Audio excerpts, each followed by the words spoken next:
Word of mouth is the one marketing trend that is not a trend. I don't care what tech looks like. I don't care how AI changes things. Word of mouth will always be a thing. This is The Anonymous Marketer, a podcast where we tackle the biggest questions from the B2B marketing community. But instead of bringing on guests for a quick chat, every question comes from an anonymous source. These are the questions B2B marketers have, but are afraid to ask. Let's start the conversation. Oh man, we are here. This is my first recording, my first ever episode of The Anonymous Marketer. This has literally been months in the making, so it feels very surreal to be in this virtual studio right now. But before my nerves get the better of me, let me introduce myself. My name is Kirsti Lang, and I'm absolutely buzzing to be taking over as the host of the show. Nick Bennett, who formerly hosted The Anonymous Marketer, has left some very big shoes to fill. But I'm going to do my best, and I'm going to try not to make too many bloopers along the way. Although maybe my awkwardness will be fun for you to listen to, so my good friends at Motion will keep them in post-production. I don't know. We are diving in to the deep end today with today's show. The topic of conversation is turning your customers into fans and why that is an awesome idea. Joining me today is Christina Garnett, who is literally the only person I want to talk to on this topic. Christina, hello. Hi, thanks for having me. I'm excited to chat. Thank you. I'm so grateful that you made the time to chat to me today. You and I have collabed on a whole bunch of content, but this is the first time that I'm actually meeting you face to face. So as I said when we first hopped on this call, I'm going to try not to fangirl too much and actually contribute to this conversation. That's sweet. You'll find that I'm just a normal person. I'm just a regular person. Regular people are the best people, I think. True. Okay, well, before we get into the meat of the conversation, let me give you a little bit of info about Christina that I have pulled from various places. So she is an award-winning community builder and customer marketing strategist with a track record of driving adoption, loyalty, advocacy, and growth. She is currently the principal marketing manager for offline community and advocacy at a little company you may know called HubSpot. She is a LinkedIn top marketing voice, a contributor for Adweek, and about a billion other things. I was super excited when I saw this particular question in our list of submissions. And to be perfectly candid, I was very selfish about selecting it for my first episode. Firstly, because this is something I've been thinking about a lot in my new role at Buffer. And secondly, because I wanted to hang out with Christina. So 2 birds, 1 stone. Righto. Before we get into the question, let me give you a refresher on where the heck our questions come from for the show. So the show is called The Anonymous Marketer, not because me or my guests are remaining anonymous, because that would be very weird, but because we take questions from marketers without revealing their identities. In order to submit a question for the show, you can go to marketersindemand.com. So one word, marketersindemand.com/anonymous. And if you don't know how to spell anonymous, I will put that link in the show notes because anonymous is a weird word and I probably couldn't spell it without a spell checker. Yeah, we'll put that in the show notes. So if you do have a question you want to submit, I would love that. Please do go and drop your most pressing questions there. Today's question for the show is juicy and I'm going to read it verbatim just so that I can capture the essence of our asker. So it is, I have heard so much chat about turning customers or prospects into fans. It makes so much sense and I understand why it's so powerful, but I have no idea where to start, especially as someone in marketing. For context, my company does already have a community, both customers and non-customers we could leverage here, but pretty much zero budget. Thanks. Thank you for saying thank you, anonymous asker. So for more context, this person is from a SaaS company with 50 to 200 employees and a marketing team of 6 to 10. Christina, as I said before, this question was practically made for you. It feels perfect. It does. Yeah. Well, it does. It does. Did you submit it? I didn't. I can't take credit for that. Sorry. I mean, that would be really sneaky, actually, if someone did want to be on the show and they were like, let me submit a question on my exact area of expertise. That is quite clever, but I'm not. Sorry. Not an evil genius. I apologize. Yeah, that's unfortunate. It would be very clever. So if anyone is listening, there's a life hack. Me like, hey, come and be on my podcast, submit your own question, do all the work. It's perfect. This is the exact question you would need to ask. Okay, so let's actually start unpacking this. The person who submitted this question already seems to understand the concept of having fans, and is clearly very bought in. But for listeners who aren't quite there yet, I think we should start with the fundamentals. What is a fan in this context, and why is it, as our asker put it, so powerful?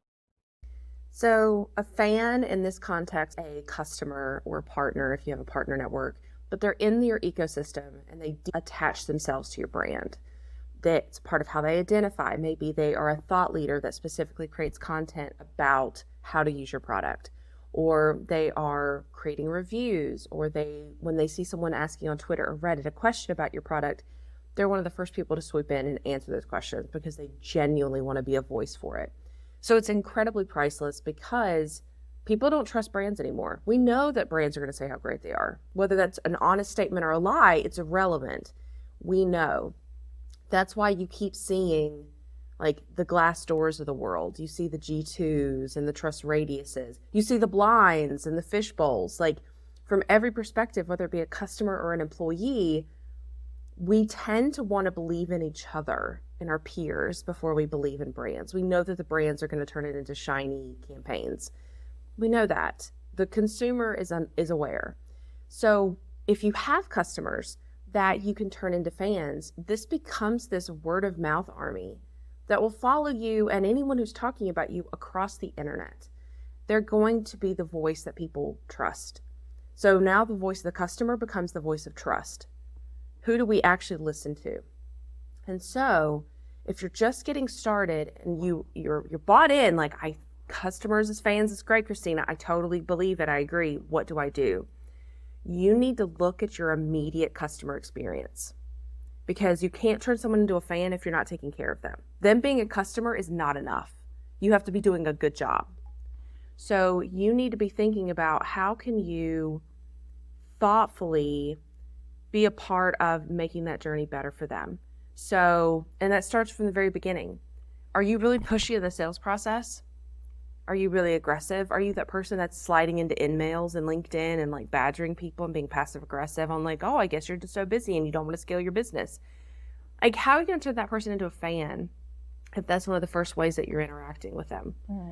All right. So, and then we go into the customer stage. All right. They've bought in, they've paid. Are you taking care of them? If they have questions, is customer support answering them in a timely fashion? Are they being respected? Is their concerns being addressed if they're being asked what's wrong? And then from there, how are you taking care of them when they're just a customer and they're not close to renewal? Because that's also important. They could be incredibly happy with your product, but they don't talk to anyone from your team until like a month before they need to renew. And the only reason you're talking to them is because there's a month before they renew. You didn't check on them once before that. You didn't ask how they were doing. You didn't try to connect with them in any possible way. So the core has to be, are you taking care of them? Is the product meeting their needs? Are you hitting like the pure minimum? And so like I created a Maslow's hierarchy of needs, but I did it from a place of delight. And so what that looks like is on the bottom of Maslow's hierarchy is survival. You need food, you need shelter, you need water. As a customer, you need to just do what you said you were going to do. Like the bare minimum is that like if they signed a contract, they get what they got in the contract. Like you said this tool would do this.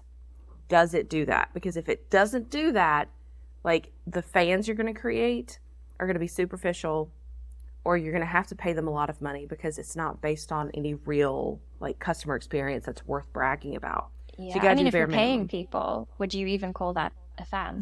No. In the purest sense. Yeah, that's an influence. Yeah, it's an influencer then. Yeah. And people, no. And that's the thing too, is people are even starting to turn away from influencers too, because consumers, once again, they know if I keep seeing the same person and they have these little ads, and sometimes they mention that it's an ad, sometimes they don't. I know you're being paid for this. I know that this is not like out of the goodness of your heart. You absolutely love this product. So now we're seeing this shift from like influencers to just pure creators. TikTok has been huge with this. It's all based on this core thing. Who do I trust? Who do I believe when they say something is good about a brand that I actually believe what they're saying? That's why if you can foster this with fans, it's absolutely incredible and huge. So let's say that they're happy. You promise them something and it is doing that. All right, well, things break. Maybe the cloud goes down, or maybe there is an issue, or maybe the person they need is on vacation because it's in the middle of the summer. Is there a safety net for them? Do you provide safety for your customers so that they know if something does go wrong? And hopefully it doesn't happen very often, but if they do, if it does, there's a place for them. There's safeguards in place for them. Cool. That's the minimum. You got to get that right. If you're trying to build fans, but you're not taking care of your people to begin with, there's no way to get them to a fan because you've not given them anything that's fan worthy. Why would they love you if you don't love them back? Oh, that's so good. But once you do that, then we can start looking at like, what does that extra look like? And this is where brands lean heavily into swag. They'll give you a Yeti, they'll give you a hoodie, and it's amazing. It's absolutely amazing. But it's diminishing returns. Like nothing's going to hit like the first piece of swag they gave you. And then after that, it's just like, this is just what we do. This is just this relationship. They send me boxes. You need to think beyond that. And so I'm glad they mentioned they don't have a budget, because that's actually, I love when someone says they don't have a budget, because what I hear from that is I got to be creative. Yeah. Because that's honestly what you're saying is I have to be creative. You would be surprised at how much the things that people really care about don't cost money. The problem is it's going to cost time. So you're not going to have that budget line item for like, we're going to send swag, we're going to send this person on a cruise, we're going to do this, we're going to do amazing, we're going to send this person to a conference. Cruise. I know, right? But instead of doing that, you have to be more thoughtful, and you have to figure out like, all right, if we're not going to spend money, we're going to spend time. What does that time look like, and where can we actually spend that? And so you'd be surprised at how many things these fans want that has nothing to do with cost. They know what a hoodie costs. They'd rather talk to your product team. They'd rather talk to your leadership. They'd rather be able to speak directly to C-suite. They'd rather talk to your product team and be like, I have feedback and I want to help inform your roadmap so this product will be better for me. I want to tell you about the feature that you should have that would completely change my experience and also make more people want your product. If you are thoughtful and helpful enough with your customer base, they will be your R&D team for you, and they will be happy to do it because it's mutually beneficial. I'm going to tell you exactly what I need for this product to just change my life. I'm going to walk you through the process, and I'm going to tell you why. I'm going to literally give you the business case.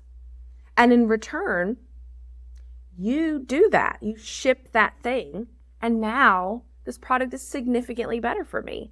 Now this product is everything I needed, and now it does extra things. So maybe now I can get rid of other tech stack parts because this now covers it. But you have to get that right. Like you have to, like, how do I get them deeper and deeper? And then you have to fight for them. That's the thing is, how can you fight for those fans so that they have a seat at the table, so they feel like their voice is heard? Because there's a lot of talk in this industry about voice of the customer. But if the voice of the customer isn't really loud internally and it's not really loud externally, then you're not doing it right. Like you should know how your customers feel about you. You should know what that looks like. And if you don't know where to start, like who would our fans even be? Look at your NPS. Who are the people who are always giving you high marks, but more importantly, not just high marks with comments. Because it's easy to just be like 10, 10, 10, 10, 10, 10, 10. It's harder to be like 10, but I'm going to have to talk about stuff. Yeah, go to that your investment events. of time says a lot. Oh, it's huge. It's huge. And the people who leave comments are my favorite people. Because even if it's mean, I'm like, oh, we could dive into this. I want to know more. Like if we you can just fix give me, this. Yeah. Yeah, we can fix this. Absolutely. If I have a 7, I don't know, and there's no comments, is this person just like a really hard grader? Do they never give a standing ovation on Broadway? Or is it really a 7 to them? Like, are they a difficult grader, or are they like, this is genuinely indicative of their experience? You don't know without the comments. The comments are dive right in. Go to your events. Are there people that are at every single event you go to? Look at your social. Is there someone who is always liking your content? And if you talk to your social team, they know who those people are. This person always follows us on LinkedIn. They always like our comments. They always say something funny. They're always sharing it. You know who these people are. It's just that knowledge lives in multiple teams because not everyone can do all of that. So talking to the teams, be like, who always raises their hand? Who can't wait to talk to you? Who can't wait to say anything about who you are and how their experience was? Social listening is your best friend. You're going to go in there and you're going to find the people who are talking about you. And you should be social listening regardless. And you can do it natively. I know it's expensive with tools, but honestly, like set aside 5 minutes a day and do a Twitter search, do a LinkedIn search, and do a Reddit search. So 5 minutes each. Reddit. Love Reddit. Reddit is hyper underused. Hot tip. Hot, especially for tech. Yeah. Absolutely. But spend 5 minutes each platform and just scroll and just see if you see anything. Just see if there's like any common patterns you see, or you see the same people talking. Maybe it's the same questions coming up for your brand. 5 minutes each. And just take a look. And what are people talking about when it comes to us? Is there like an average consensus of what it looks like for us on social? And then you got to remember, if you're not willing to look, you're missing out on a lot, because your customers and your potential customers, they are asking questions there. They are looking. They are seeing how people talk about you. And there's so much dark social. There's so much word of mouth. And the power of fans is that word of mouth is the one marketing trend that is not a trend. I don't care what tech looks like. I don't care how AI changes things. Word of mouth will always be a thing. Yeah, you're always going to trust people more than you trust any marketing campaign. Absolutely. Yeah, absolutely. Yeah. I wanna just dig into something that you said. So if you spend 5 minutes a day searching through various social platforms and looking on Reddit, what are you searching for? Are you searching your product, your company name? I'm searching. I always start brand specific, and then I'll drill down. So I would do HubSpot. Like in the morning, I'm pretty notorious for going on Twitter and searching HubSpot, and it's basically like setting the tone for my day. Are we having a good day? Is there a campaign that just got released? Is there someone who's mad at us? Is someone like think that a meme that we created really funny? Like, what is it looking like? What is the tonal shift of today? And so I learned that really early on. I worked at an agency and was working for the social listening and like, how can we do this? And was a strategist. And that was how I set my tone every single day. I need to know what world I'm waking up into. And that's the quickest way for me to orient myself. All right, what does the brand look like in today's temperature? Is there, and also you'll find things apart from that too. Like, is there something that's happened that means that our customers would be impacted? Is there an issue where we need to be thinking about what is the connection, not just for HubSpot, but for our customers? Is there something that could have happened that maybe we need to be thinking about? Like earlier this year when like the banks in California, and you're looking at stuff like that, that's something that like we are not being mentioned, but that does not mean that we are not impacted, because our customers are impacted. So knowing like having that top of mind understanding of the news and how that could relate to us through our customers, incredibly important, because now you have to create this specific focus to, all right, how do we navigate with this? And that's the thing too, is when you talk about fans and you talk about what that looks like, that's a relationship. Yeah. And so you have to treat it like a relationship, which means you have to understand what they care about. Like, what do they love about your brand? How does it make it easier for them? Why do they care so much? And it could be they want to grow their business. It could be they want to be a thought leader. But without that motivation ticker, without having that knowledge, you don't know how to make their experience better. And so if they want to grow their business, but banks are closing, you're using the product just downsized. Like that just that's not their number one priority anymore. You need to be able to say like, I know what you're going through right now. I understand this news item, this event. I know that this is impacting you. How can we work with you on this? Yeah. But you don't know that if you're not paying attention. Absolutely. You've already answered so many questions that I was going to ask. I'm going to scroll right on in my notes. I feel like she's just going to go off. Oh, no, I love that. I'm just like, I'm not even really doing anything. I'm just hanging out and getting some knowledge. But I did want to ask. So something that I did want to touch on, sorry, just scrolling through my notes here, is so this person has specifically highlighted, I think they said even as a marketer or especially as a marketer. So it kind of seems in my mind, I'm interpreting this as, this is something that is traditionally the domain of success or customer advocacy or support. And you've touched on those things, but I think something else you said was that it really spans the business. So this is not like an isolated project in a team. So for a marketing team, okay, you're going to spin up an advocacy group and you're going to host an event and give people swag. And, that's one and done. So I think if someone in the marketing team wants to kick this off, where do they start internally? Like, what stakeholders do they need to bring in? Yeah. They need to know every single department that could touch a customer. Okay. They need to have a strong understanding of the full customer journey, and they need to be deeply collaborative. So they need to have an understanding of what is it like to go through that journey, where are the touch points, and who do I need to talk to? So let's say sales. Having sales align with you and saying, okay, we can help each other two ways. You're going to create a great experience. You see someone who is super hyped. Maybe they're already talking about you or they can't wait to sign. That's someone that you could pass that name on to the advocacy manager to say, this person isn't technically, literally just became a customer, but they've been in our ecosystem for a while. They're super hyped. They absolutely love us. Maybe this is a relationship you could nurture and keep an eye on and see, like, as they're progressing as a customer, they could turn into a fan. Amazing. Now, you go back to the salesperson and say, but here's what I can do for you. What objections do you hear? Are you getting a lot of the same? Are you getting objections that are correct? Or are just like, maybe they were correct 2 years ago, but they're a bit outdated, but maybe we don't have content that specifically speaks to that. That's content that could be created by a fan. That's UGC. That's a video. That's a testimonial. That's a case study. That's something that the fans could create. So now I can arm you as a salesperson to say, the next time you get that objection, be like, oh, okay, well, I can understand why that's frustrating. You instead are able to say, I've heard that a few times, and because of that, I actually talked to some of the customers to see if that's their experience, and it's not. Here's a case study that specifically talks about the objection that you have. So now you can learn how we actually are able to work through this. And now they hear immediately from the voice of the customer directly.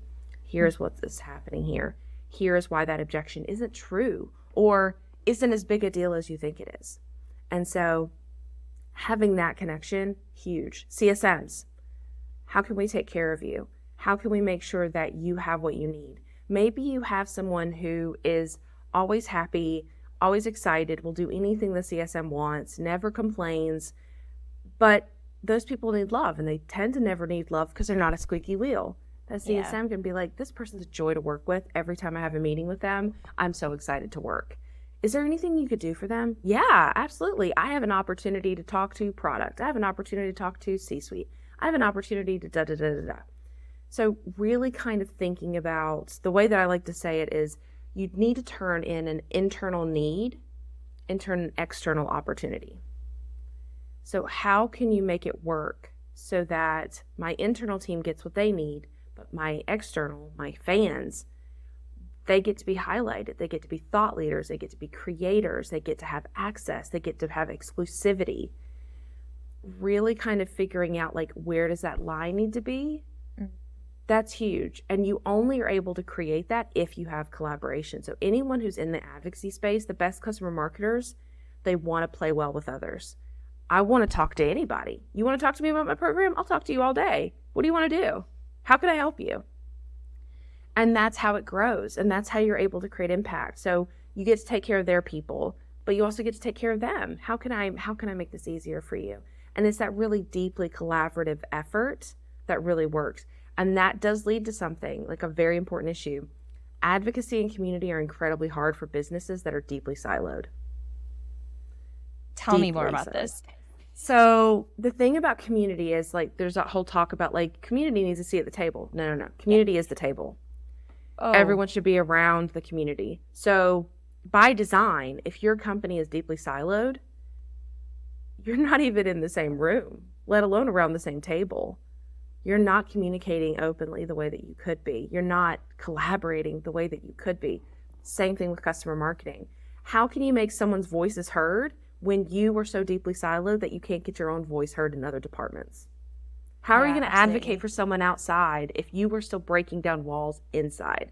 So if you're trying to figure out, how do we collaborate, how do we make this work, really look at your org and see, like, how siloed are we really? How collaborative are we truly? And then break down those walls and just come with this armed knowledge of, here's how you can help me, here's how I can help you. This is why you should care. And if you can find out how your work will impact the business results that they need, that's your in. That is your in. I can help you sell more. I can help you retain. I can help you whatever. And how am I going to do that? I'm going to do this, this, this. What does that look like? These KPIs, these OKRs. But you have to break down that door, and you have to do that. But I think that's why there's been a lot of conversations about community, and it's been this hype cycle since 2020. And a lot of the companies that were very loud about community have laid off a lot of those teams. Oh yeah. And it's because the community team and the business itself, there was never real alignment. So what was successful for leadership and what was successful for the people building that community, it was never the same. So they were never going to be successful by each other's standards. And as soon as leadership was like, well, this isn't looking the way that I expected, I'm going to defund it.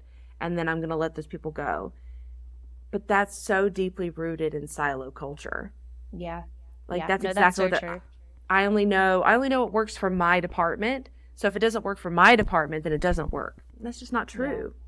That's such an important piece of the puzzle, because I think, you would kind of go in and say, I'm a marketer and I want to implement something like this. I'm going to go in and say stuff like, well, it's going to be great for word of mouth and, all of these other kind of benefits that make sense to me. But, if you go into a sales team or a customer success, and they're going to be like, yeah, that sounds great, but it's not high on my priority list right now. But if you make it that valuable for them, if you're touching on their KPIs, helping them reach their goals, that is what is going to be the key. You've unlocked something there for me, and I think that is so, so powerful. It's true, though. You need to speak their language, because the thing is that there's this idea that, like, well, everyone's thinking about us, or everyone's, like, thinking about our problems, or they don't like me and that's why they don't work with me. No, they're busy. Like, we're all busy. Like, they probably, they wish that they could have time to think about you, but they got to make quota. Like, they are thinking, if you have to get into their mindset, what is their biggest priority? And you have to make it as easy as possible, because you're asking them to adopt new things. You're asking them to change, and change sounds like change is friction. Yeah. And so you're asking someone to be like, I know you're already stressed. I know you're already overworking. I need you to work with me on this. And all they hear is something more on my plate. Yeah. And unless you can prove that it's going to help them hit quota, it's going to help them do their job better, how are you going to get buy-in? So you need to come from that framework. Like, sales needs to remember what marketers need to do, but marketing also needs to remember what sales has to do. And it's very easy to kind of be in your own pocket and to be like, well, this is how we see the world, and this is what we're trying to solve, and why don't you think this is amazing? This is common sense. And they're like, dude, I'm busy. Like, it's not an indictment of common sense. It's, I'm busy and I got to do what I know works. And so you just got to remember that. And this is such a great point of connection. I know there's often a lot of people talk about kind of the friction between sales and marketing teams, and often you're just kind of operating on your own, mission. You're not talking to each other. And I think this point of connection is such a great place to start. It's such a great place to get a foothold. Oh, absolutely. In more collaborative working. Yeah. And I think that that's honestly, like, I know that there's a lot of conversations around, like, how sales is changing and how marketing is changing and how AI is changing things. But the truth is that, and that's a true statement, like, it is changing. Like, there are definitely shifts. But what isn't changing is that need to be remarkably human.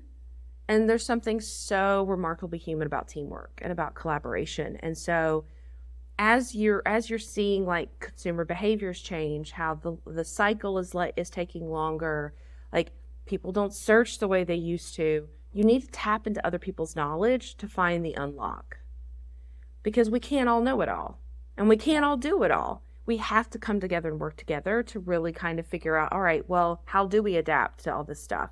How do we tweak our strategy and the way we're doing things so we can capitalize and really kind of tap into things that we never would have been able to before? But you can't do that if you don't collaborate. You can't do that if you're stuck in your own head about, like, well, this is how I would do it. Well, great, but we're not selling to you. We're selling to all of these people. And I think that's an issue. I think that you see that on social. Like, one of the things, I think there's a very big trap in marketing and advertising. And I think if you're on social, if you're chronically online on social like I am, you can't help but see it. As marketers, we preach to the choir.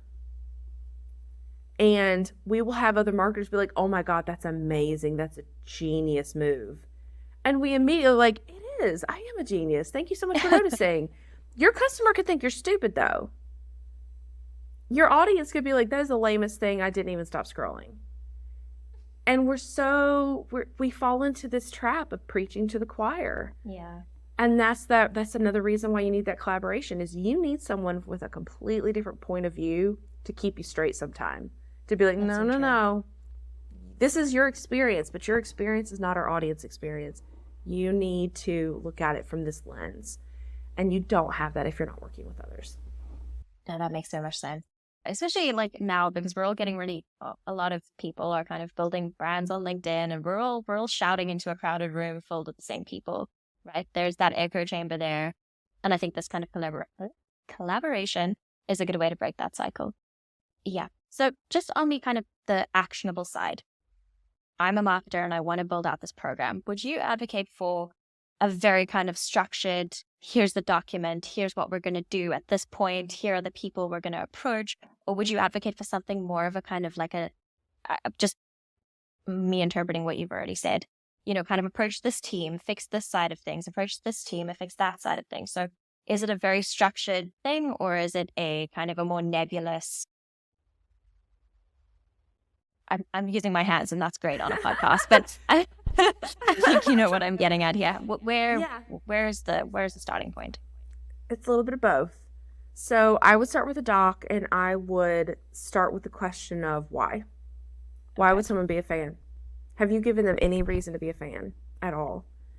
And then I would start talking to customers. When I started at HubSpot, the first thing I did, as soon as I announced, I said, if you're a HubSpot fan, I want you to slide into my DMs. I want to talk to you. And I did customer interviews. And I would ask, when was the last time we made you feel loved? When was the last time we made you feel special? When was the last time you felt heard? And some of the answers were not good. Some of the answers were amazing, but some of the answers were like, never felt loved in return. Never. All right, cool. What does that love look like to you? And so you'll find that just like with love languages, customers have their own love languages. Oh man. But they do. I love They have their own love language. So like, for example, there are some people you could give a hoodie and they will literally talk about you until the day they die. Like, that's it. I'm that person. I love like, hoodie. They gave me a hoodie. We are together. We are in this for life. There's others, they're like, dude, I have so many hoodies. It looks like a Patagonia shop in my house. Okay. I'm fine. I'm good. I got it all. I got every color, vest, whatever. Or it could be that like, that's not what motivates me. I want to be recognized. I want a certificate, or I want a shout out by leadership, or I want your C-suite to like a tweet when I mention your brand. Or it could be, I want to be a thought leader. I want to speak at a conference. I know your product back and forth. Why can't I be a speaker in a webinar? Yeah. You have to know what their love language is, because you have to know how to make sure that they feel loved. That's the problem. Not everyone is a swag love language. So keep sending that as the only lever. That doesn't work. Or you reach out to customers and you only want them to do case studies. And you're like, why don't people want to do case studies with me? That's not how they want to love you. That's not how they want to do that. It could be that they can't share the data because it's proprietary. It could be that they don't think it's impressive enough. Or it could be that they just purely don't want to share that information because a competitor could see that. Whatever reason, you're giving them a binary choice. Would you like to do a case study? Yes or no? But there's so much deeper there. There's people who would make TikTok videos for you, but would never want to do a case study. There's people who would write an ebook for you, but if you ask them to share something on social, be like, I hate social. Please don't ever make me do that. But you don't know if you don't ask. The first things you need to do is you need to start talking to customer experience. You need to lean into the customer experience. You need to interview customers. You need to look at NPS. And you need to, here's your hack. When you look at NPS, most brands will look at the bottom and they'll look at the top.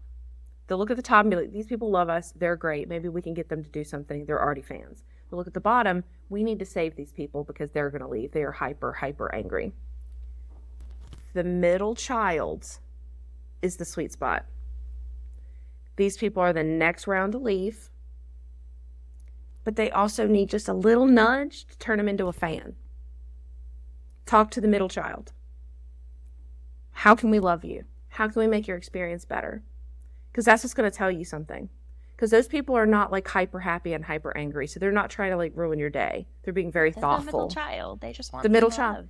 They just want some attention. And they never get any. They never get any. Go to the middle child. And that's also where you're going to see the patterns.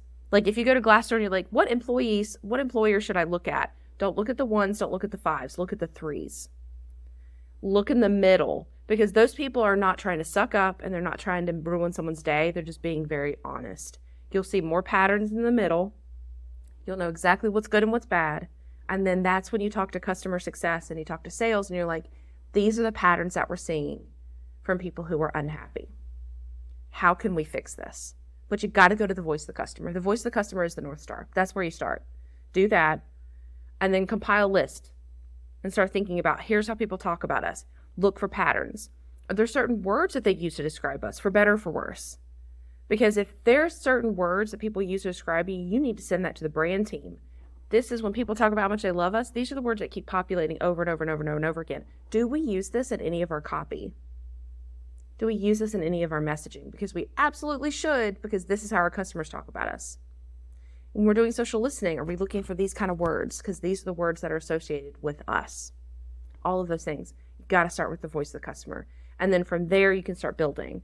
The problem, and I know you've seen this, but the problem with advocacy programs and community is they start to build. You can't start with the build.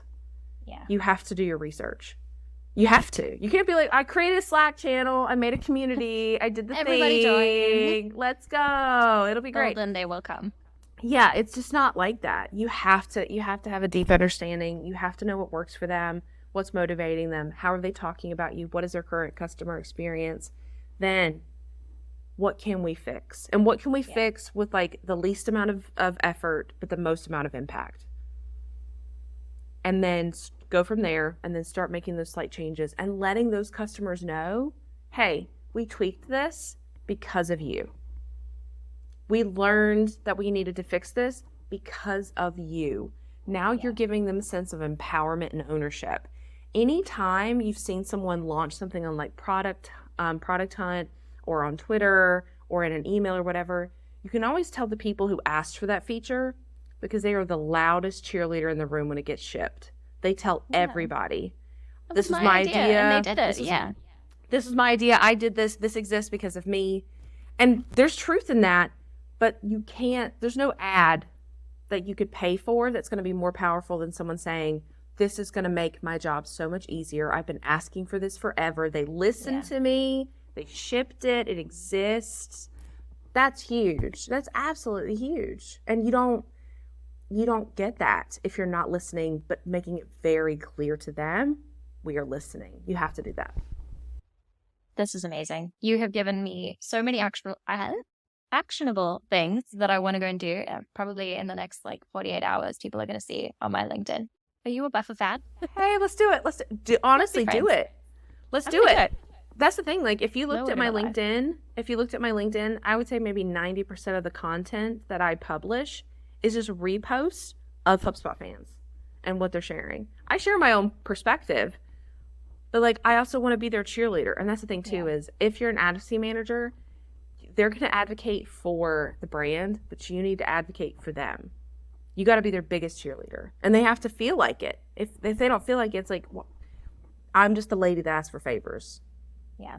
Or I can be the cheerleader. And I'm like, Christina lets me do this, or Christina can't wait to do this, or all these things. It's very different, but they feel it. Are you making them feel special? And how are you doing that?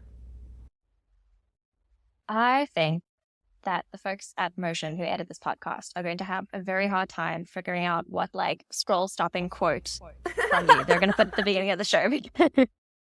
You've said so many things. I think this is the journalist in me. I'm that's the headline. That's the headline. We'll just do all of them. And it's just but it's just the transcript. We'll A/B test. she says. I'm not a big A/B tester. I need to sort that out. Christina, thank you. You have given so many great insights on this, given me some really actionable things. I'm certain that you've given whoever asked this question a lot of stuff that they can do. Yeah, that is everything I wanted to cover. Is there like an important piece you think we've missed, or something that you want to share on this topic that you think is worthwhile? I would just say, if you're really customer centric and you care about the customer, you're going to do a lot of things intuitively without figuring out that it's a plan. So just come from that place of, I genuinely care about the customer, and like, what do I do next usually falls into play. Just, you have to come with that really authentic, genuine care. Chef's kiss. I've got to stop doing hand gestures. I know this is going to be on YouTube as well, but people actually listen to podcasts. Kirsty, get it together. Christina, thank you. This is wonderful. I'm so excited for the show to drop. I'm sure this is not the last time you're going to be on the show, unless I've already scared you away. But yeah, if you want to follow Christina, I will put all of her various links in the show notes. You probably follow her already, because who doesn't? Yeah. And just to remind you again, marketersindemand.com/anonymous. If you do want to submit your own questions, maybe Christina will answer them. I don't know. Yeah. And that is it for today's show. Thank you, Christina. Thank you to the wonderful folks at Motion for making me sound much cooler than I am, hopefully, with all of their post-production work. And we will catch you in the next episode. Thanks for checking out this episode of The Anonymous Marketer. This show is part of Marketers in Demand, a network of podcasts featuring the world's leading B2B marketers. Unlock your full potential as a B2B marketer by going to marketersindemand.com.